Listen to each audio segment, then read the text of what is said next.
Goodwill Community Foundation, creating opportunities for a better life.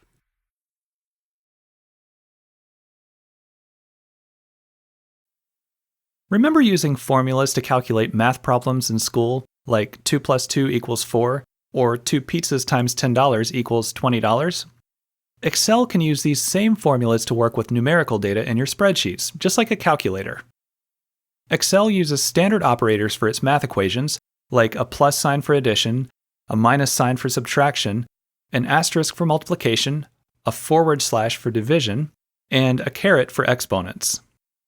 You're probably used to seeing equations like 5 plus 5 equals, but in Excel the equal sign comes first. This is because the cell itself contains, or is equal to, the formula and its value.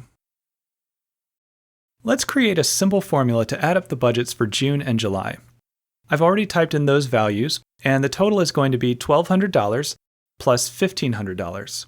But instead of typing in those numbers, we're going to use cell references. Start by clicking on the cell where you want the total to appear, and then type an equal sign, which is how you'll always start a formula. Then type the address of the first cell you want to add, which is B2, plus the second cell, B3. When you're done, press Enter on your keyboard, and Excel displays the value in the cell. Now you may be wondering why we used cell references instead of numbers. The main reason is that if you ever change the values in these cells, you won't have to retype the formula. Excel will automatically recalculate the answer so it stays up to date. You should generally use cell references in your formulas whenever you can.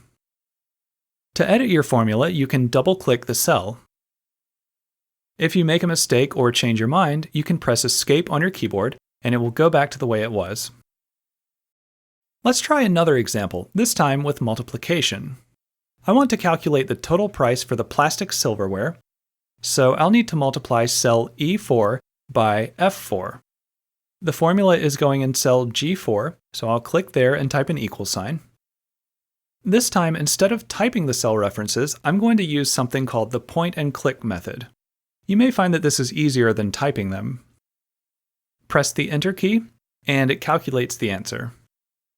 Finally, I want to show you a quick way to add a formula to several cells at once. Instead of typing formulas for each of these 3 cells, you can select the first one, and then locate the fill handle in the lower right corner of the cell. Click and drag the fill handle down, and when you release the mouse, it will automatically enter the formula into these cells.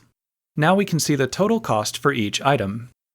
This is a great shortcut to use when you want to have similar formulas on each row.